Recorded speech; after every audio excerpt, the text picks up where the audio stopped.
Y todavía nos queda una bienaventuranza, que es la que queremos presentar hoy, y está extraída, como ya sabemos, del Sermón del Monte. Está en Mateo capítulo 5.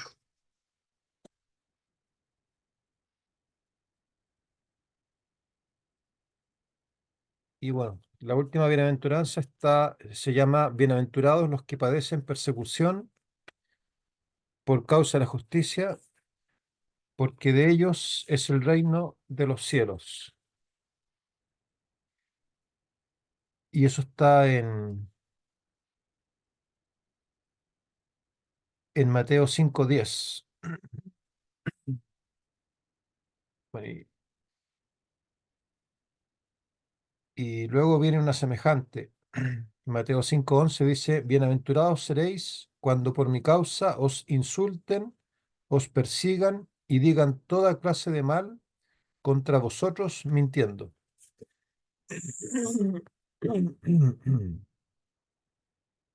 Bueno, eso es lo que quisiéramos ver. Y les compartí pantalla para que, si alguien lo desea, pueda seguir la lectura.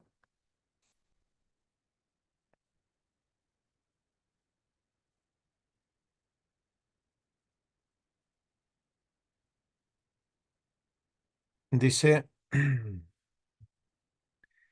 Jesús no ofrece a sus discípulos la esperanza de obtener gloria y riquezas mundanales, ni vivir sin tribulaciones. Les presenta el privilegio de andar con su Maestro por senderos de abnegación y vituperio, porque el mundo no los conoce. O sea, esta bienaventuranza es un privilegio. Bueno, como todas las otras, ¿cierto? Pero en este caso nos puede parecer contradictorio si no lo escuchamos de las palabras de Jesús. Tal vez para nosotros ya es conocido y sabemos que eh, uno puede ser bienaventurado cuando experimenta persecución o cuando experimenta ataques, como dice ahí, diciendo contra nosotros toda clase de mal, o cuando nos insulten. Pero a la vista humana, esto no es como normal, digamos. Uno pensaría que estoy haciendo las cosas mal si todo el mundo me está atacando, me quieren perseguir, me quieren matar. Uno podría pensar de que estoy haciendo las cosas mal, pero acá dice que es un privilegio, ¿m? Por estos senderos de abnegación y vituperio.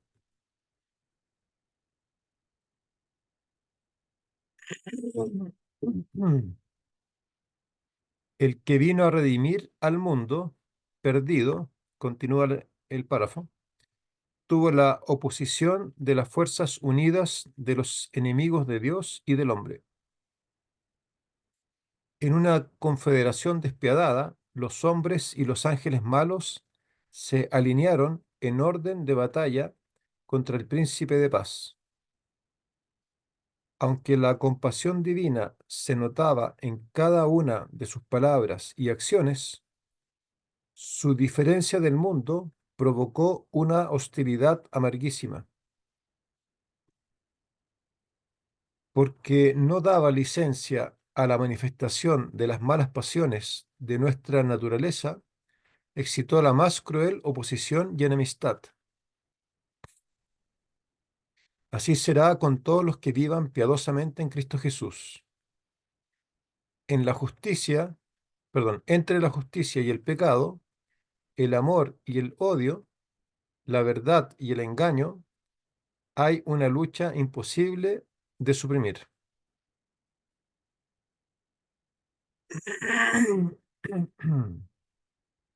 Cuando se presentan el amor de Cristo y la belleza de su santidad, se les restan súbditos al reino de Satanás, y esto incita al príncipe del mal a resistir. La persecución y el oprobio esperan a quienes están dominados por el Espíritu de Cristo.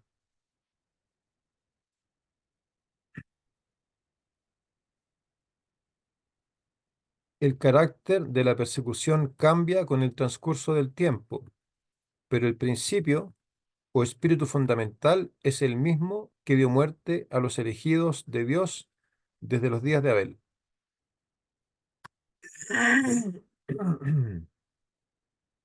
Fíjense que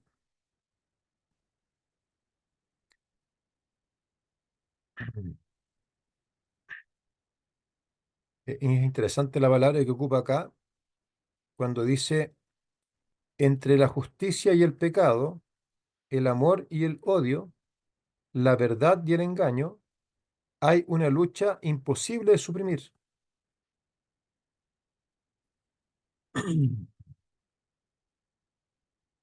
Eh, Sabemos que para Dios todo es posible, pero bajo el contexto de lucha entre el bien y el mal en este mundo, esa lucha no, mien- mientras Jesús no venga, no va a suprimirse. O sea, hay una lucha, es una guerra, hay, hay una evidencia de esta lucha entre el bien y el mal, hay una evidencia de la presencia de un reino de Dios y un reino de las tinieblas cuando los siervos de Dios experimentan persecución. Y sobre todo, cuando los siervos de Dios están dominados por el Espíritu de Cristo.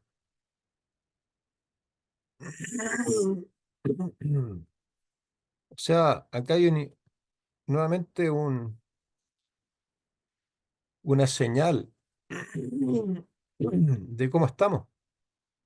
Porque si la iglesia actual estuviera dominada por el Espíritu de Cristo, como debiera serlo, experimentaríamos persecución. Entonces, si la persecución no ha llegado, también es una señal de que algo está fallando en el pueblo de Dios. No está dominado por el Espíritu de Cristo. No se ha entregado completamente. Mm, no ha abierto completamente el corazón. No tiene un carácter perfecto que glorifique totalmente a Dios.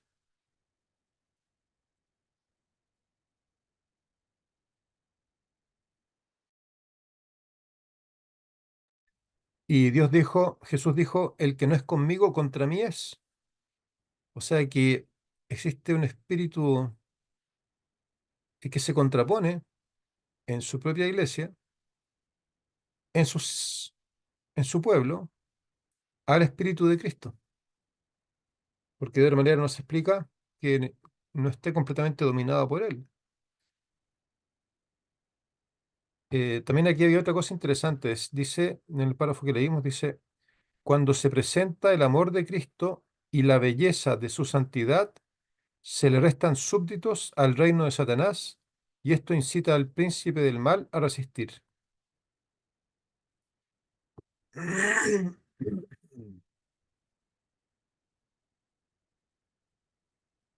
Acá probablemente no está hablando de algo tan teórico, sino que algo más bien práctico, el testimonio.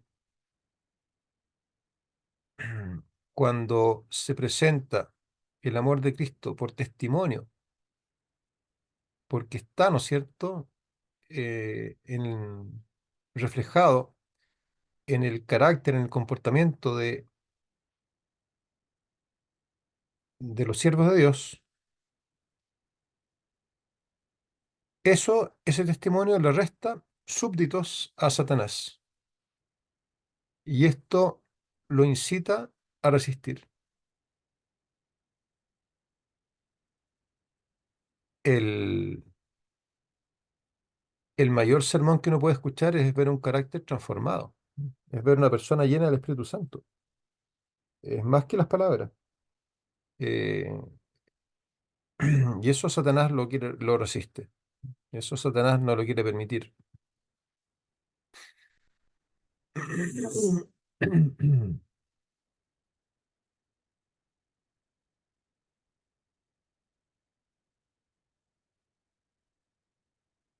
Bueno, hay que dejarse dominar por el Espíritu de Cristo. Y fíjense que a veces eh, los seres humanos preferimos o prefieren dejarse dominar por Satanás. Eh, Fíjense, por ejemplo, lo que dice acá en Consejos para la Iglesia,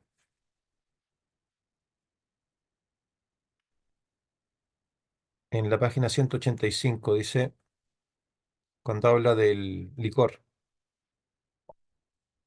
dice, perdón,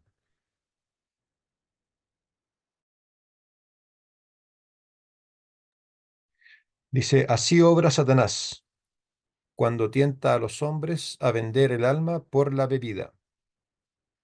Toma posesión de cuerpo, mente y alma, y ya no es el hombre sino Satanás quien actúa.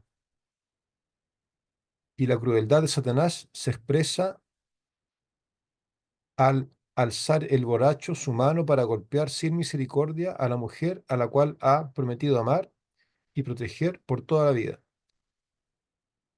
Los actos del ebrio son una expresión de la violencia de Satanás.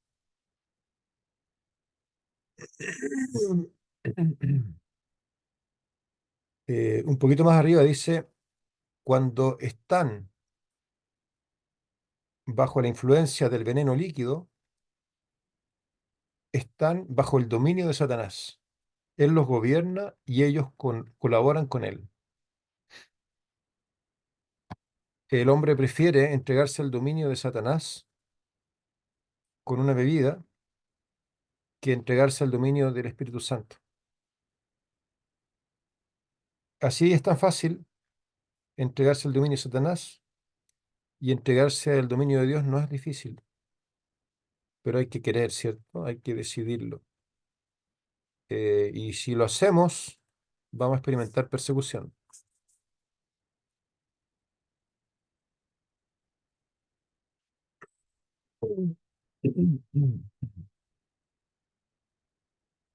En el tercer párrafo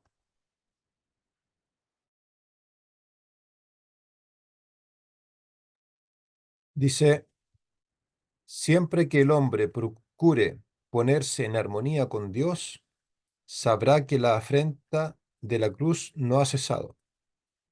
Principados, potestades y huestes espirituales de maldad en las regiones celestes, todos se alistan contra los que consienten en obedecer la ley del cielo. Por eso, en vez de producirles pesar, la persecución debe llenar de alegría a los discípulos de Cristo, porque es prueba de que siguen los pasos de su Maestro.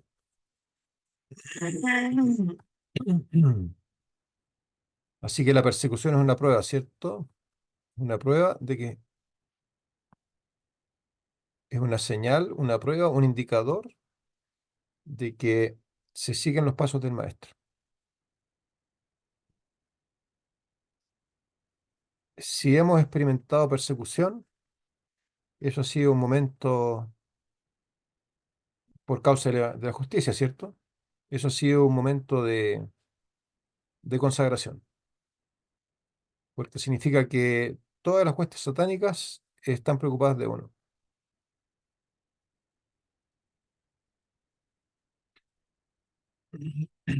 Continúa leyendo, dice, cuando el Señor no prometió eximir a su pueblo de tribulación, no, aunque, perdón, aunque el Señor no prometió eximir a su pueblo de tribulación, le prometió algo mucho mejor. Le dijo, como tus días serán tus fuerzas. Bástate mi gracia, porque mi poder se perfecciona en la debilidad. Si somos llamados a entrar en el horno de fuego por amor de Jesús, Él estará a nuestro lado, así como estuvo con los tres fieles de Babilonia.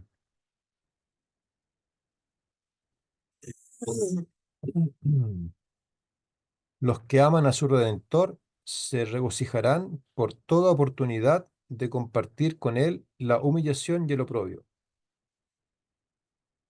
El amor que sienten hacia su Señor dulcifica el sufrimiento por su causa. Bueno, todo este párrafo creo que es muy significativo.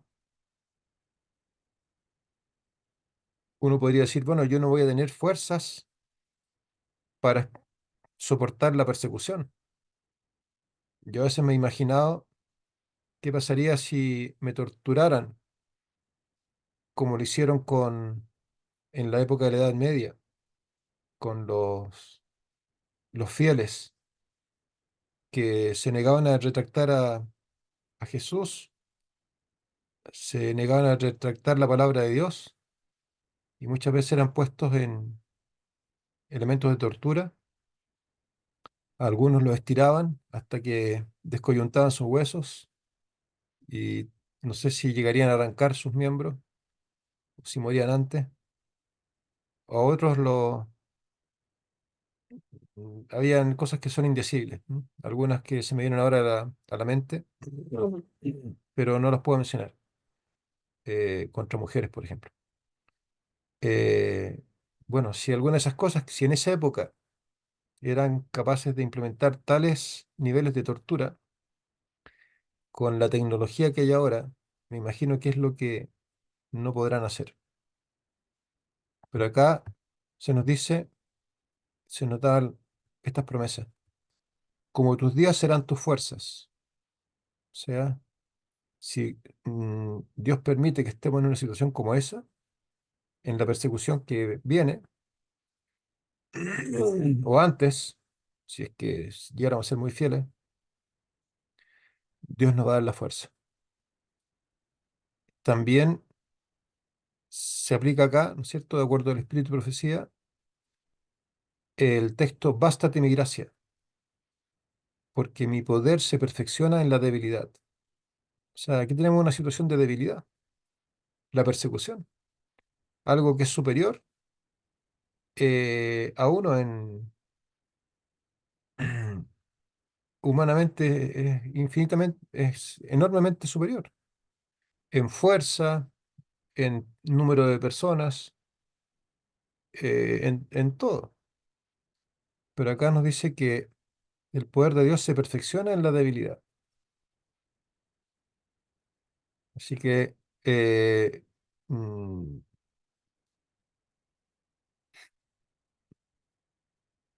es una forma de perfeccionar también, ¿m? De perfeccionarnos. ¿Por qué va a haber un pueblo al final de los tiempos sin mancha y que va a cantar un cántico único,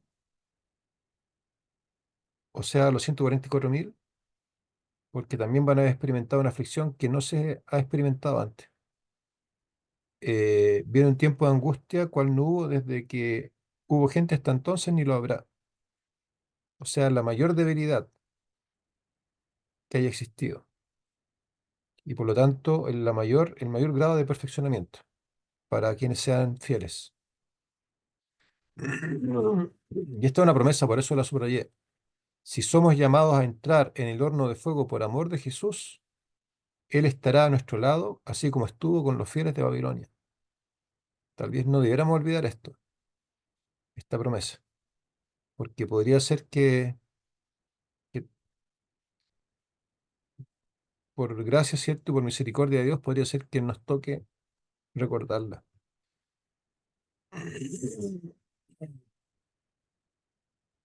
Bueno, y qué bonito también cuando dice que cuando uno es sometido a este tipo de pruebas, el amor que sienten hacia su Señor dulcifica el sufrimiento por su causa. El sufrimiento se dulcifica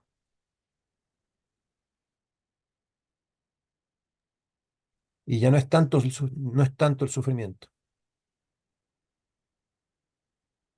Y así es como veíamos, o por lo menos hemos leído, de fieles que eran arrojados a la hoguera para ser quemados vivos por causa de su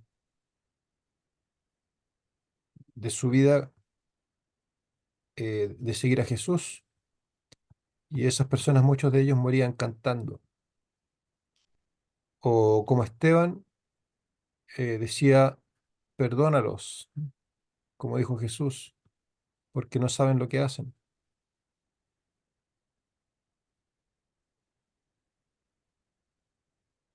Eh, es un testimonio precioso. Si no sirviera este tipo de muertes como testimonio, probablemente Dios no lo permitiría. De hecho, cuando termine el tiempo de gracia, no lo va a permitir. Pero antes de eso, sí. Y muchos fieles van a ser perseguidos y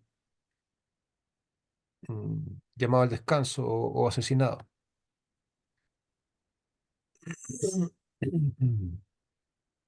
El siguiente párrafo dice, en todas las edades, Satanás persiguió a los hijos de Dios, los atormentó y ocasionó su muerte, pero al morir alcanzaron la victoria.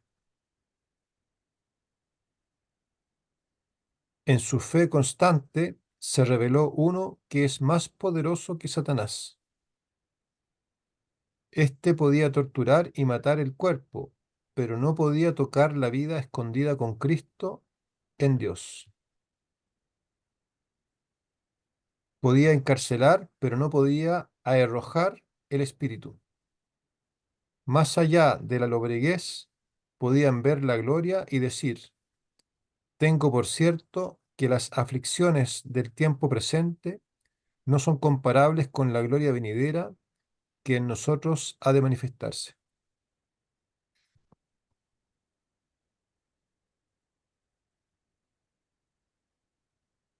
Eh, lo que parece para otras personas, cuando se persigue a un siervo de Dios, la victoria, perdón, la victoria de ellos, porque le dieron muerte, en realidad es la victoria de Dios. Cuando todo el mundo pensaba de que en la época de Jesús, de que sus perseguidores, los fariseos, y quienes se lo oponían, saduceos, habían triunfado al poder matar a Jesús en la cruz. En realidad esa fue la victoria de Jesús. Así también va a suceder con los mártires, que sean perseguidos por causa de la justicia. Al morir alcanzarán la victoria.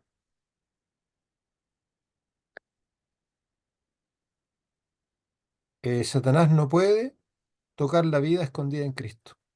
Puede torturar y matar el cuerpo, pero eso no lo puede hacer. Si uno elige a Dios, Satanás no puede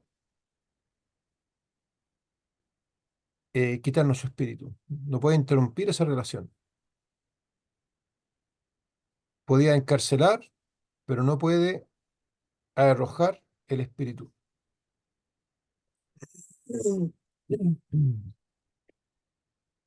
Y qué bonito que eh, estas personas tienen en su mente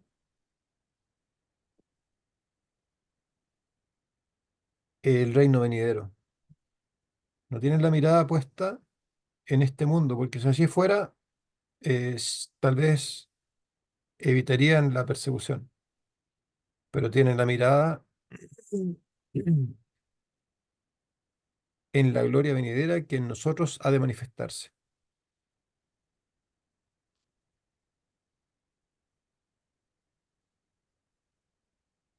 Hay un versículo que está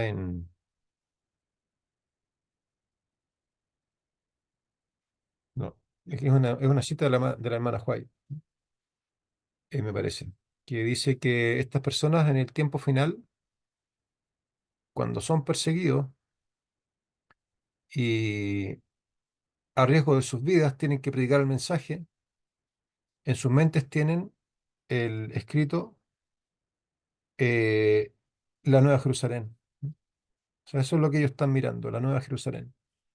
Lo están mirando que pueden morir, que pueden ser apresados, encarcelados, mm, pueden sufrir una emboscada, sino que tienen en la mente la Nueva Jerusalén, la gloria venidera. Y no hay comparación, ¿cierto? Entre las aflicciones que podemos experimentar ahora y la gloria venidera. Ese mismo principio debiéramos aplicarlo, porque a veces uno puede elegir el mundo a las cosas de Dios, pero no hay comparación entre este mundo y la gloria venidera. Si elegimos de esa manera ahora, probablemente cuando venga la aflicción, en mayor grado, también vamos a poder elegir la, la causa de Cristo. Porque esta leve tribulación momentánea produce en nosotros un cada vez más excelente y eterno peso de gloria. Ya hemos leído muchas veces que la tribulación eh, transforma el carácter, si es que estamos tomados de la mano de Dios. Eh, Produce más peso de gloria. Una forma de que el carácter cambie de una manera más rápida es a través de la tribulación. Eso en algunas palabras, en algunas partes de la Biblia lo dice. Eh, por ejemplo, cuando dice, mejor es el pesar que la risa, porque con la tristeza del rostro se enmienda el corazón. Eso está en Eclesiastés 7:3. Es mejor el pesar que la risa. Uno dice, pero ¿cómo va a ser mejor el pesar que la risa? Si Dios no nos hizo para estar tristes. Pero resulta que el pesar, dice, con la tristeza del rostro se enmienda el corazón, se corrige el carácter.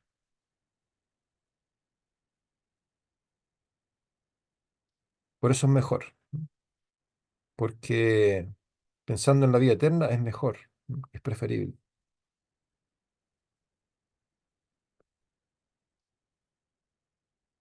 El versículo 2 de este mismo capítulo 7 dice, mejor es ir a la casa del luto que a la casa del banquete, porque aquello es el fin de todos los hombres, y el que vive lo tendrá presente en su corazón.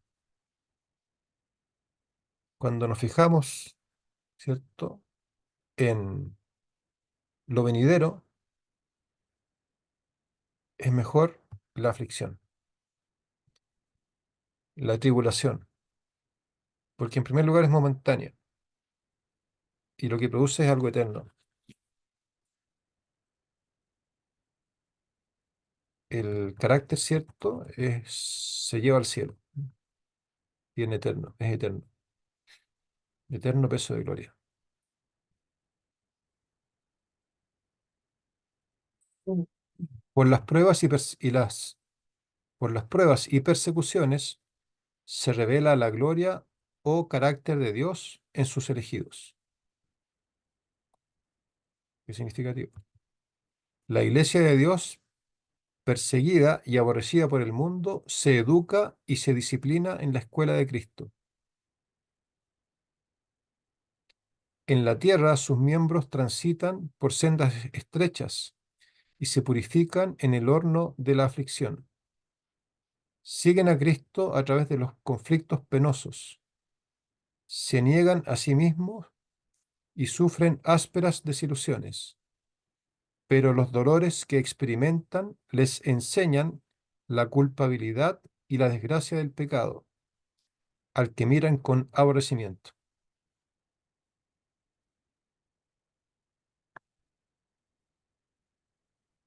Bueno, mm, la primera línea, ¿cierto? Es significativa también. Dice, por las pruebas y persecuciones se revela la gloria o carácter de Dios en sus elegidos. O sea, una forma que Dios tiene de revelar su carácter es cuando sus elegidos son sometidos a prueba y persecuciones. Ahí se revela el carácter de Dios en ellos. Por eso es que las muertes de los mártires son semillas. Y cuando comenzó el cristianismo y habían miles de ejecutados, martirizados por seguir a Jesús, no se acababa nunca el cristianismo, sino que se propagaba, porque la muerte, la persecución y las aflicciones de un seguidor de Cristo son semillas. Y esta dice que en la escuela de Cristo, la iglesia de Dios, perseguida y aborrecida por el mundo, se educa y se disciplina en la escuela de Cristo. Es una escuela. O sea, es por algo se permite la aflicción. Por eso dice, bienaventurados los que padecen persecución por causa de la justicia. Es una escuela de Cristo.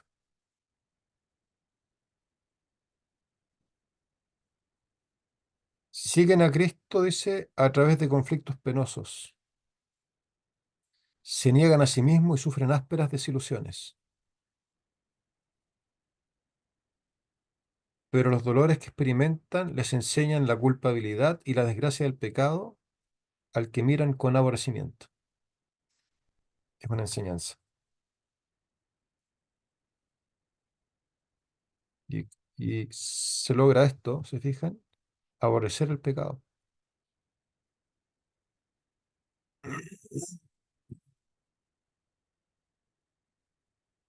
Continúo leyendo lo que está en pantalla. Dice, siendo participantes de los padecimientos de Cristo, están destinados a compartir también su gloria.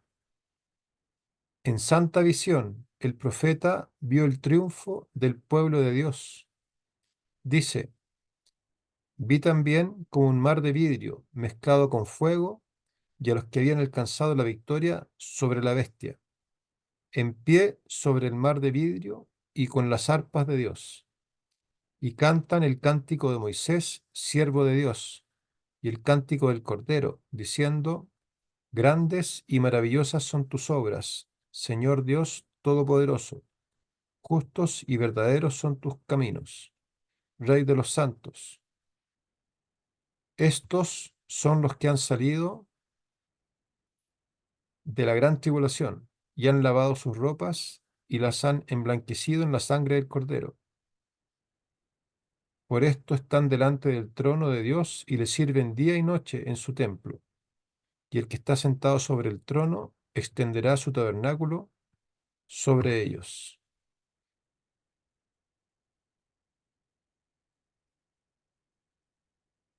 Este es un pueblo purificado.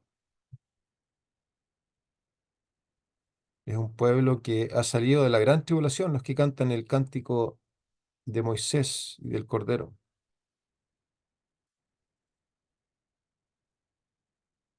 y han lavado sus ropas. La persecución purifica al pueblo, y las han emblanquecido en la sangre de Cristo. Han llegado a aborrecer el pecado, se han separado del pecado, y finalmente acá se cumple la bienaventuranza. Bueno, la bienaventuranza se cumple en la vida misma, porque una persona puede estar siendo perseguida y sentir el gozo del Señor, porque Satanás no puede quitar el Espíritu Santo a esa persona. Al contrario, dice que Jesús va a estar con ellos. Pero además de ese gozo en este mundo, está el gozo en el mundo venidero. Cuando se vea realmente la realidad,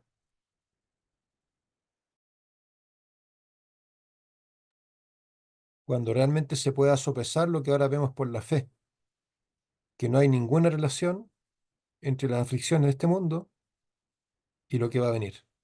No, no tiene comparación. Yo creo que uno viendo, ¿no es cierto?, estando en ese mundo venidero,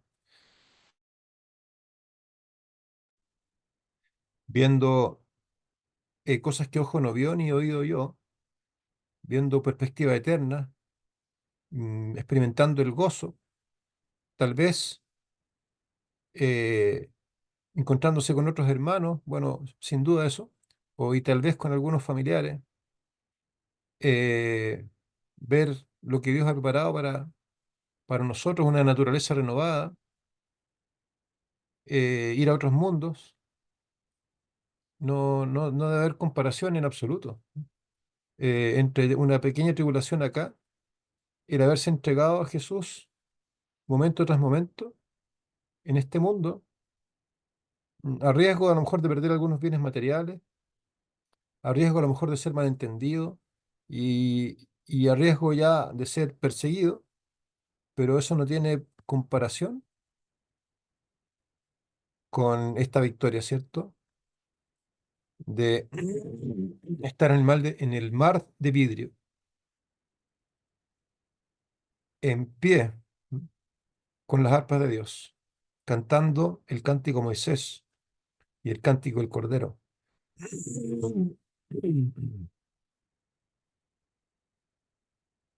estando delante del trono de Dios, sirviéndole día y noche, para que Dios nos ayude, ¿cierto?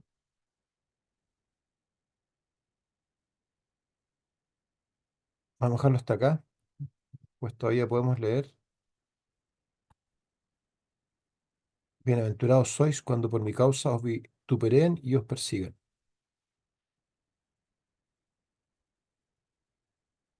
Vamos a orar para terminar.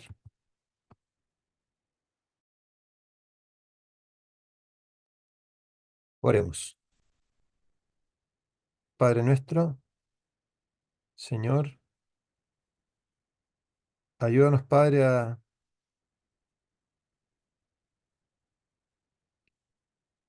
eh, eliminar, a que s- a quitar, Señor, todo amor hacia el mundo, toda, Señor, cosa que no sea entregarnos a ti. Ayúdanos, Señor, a tener la perspectiva correcta de la oportunidad que tenemos en esta tierra de poder seguirte, de poder elegir por ti, de, de entregarnos a ti hasta lo sumo, de tal manera, Señor, de ser un estorbo para Satanás y un representante, Señor, de tuyo. Padre, danos esa mirada, Señor, y quítanos, Señor, las vendas de los ojos, saca esas escamas y, Señor, permítenos, Señor, tener la perspectiva del cielo para, para poder elegir correctamente. Y si, Señor, en algún momento tienes a bien, señores, ponernos en oprobio, persecución, eh, señores, te lo agradecemos desde ya y te pedimos que nos habilites en ese momento para soportarlo. En el nombre de Cristo, amén. Amén. Bueno, si alguien quisiera hacer algún comentario o algún pedido de oración, tenemos tiempo para ello. También pueden hacerlo en forma audible o escribirlo en el chat.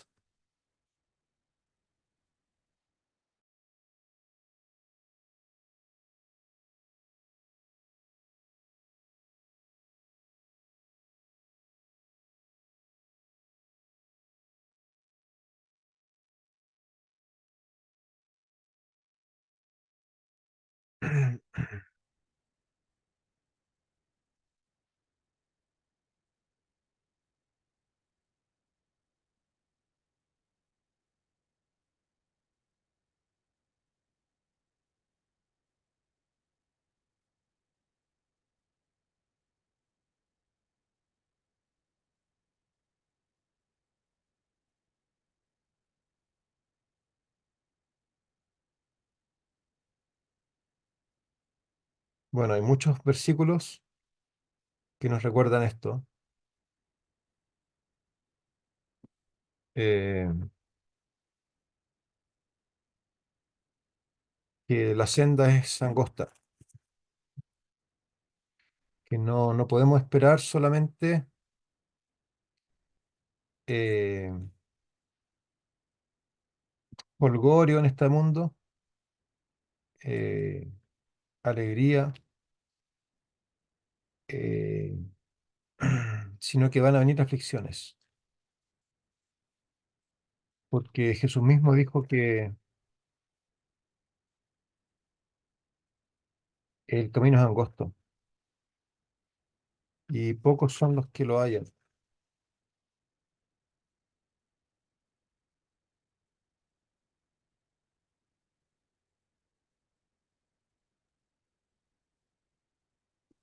¿Puedo? Un pequeño comentario. ¿Sí? Sí, adelante, hermana. Justamente eso iba a decir, ¿no? Lo que ha dicho usted en este momento. Estos versículos nos alientan porque realmente en esta vida caminar por la senda angosta es sumamente difícil. Y yo creo que mucho más desafiante para las personas que no tenemos en nuestra familia personas de nuestra misma fe, ¿no? O sea, casi todos son de la iglesia, ¿no? La católica, la romana o dominicales, ¿no? Entonces, la lucha es grande, ¿no? Y hay cosas en la vida que a veces, ¿no? Como dice, ¿no? O sea, eh, a veces dentro de nuestra familia hay cosas censurables y cuando uno las dice, tiene un poco de miedo, o sea, de perder su aprobación, ¿no?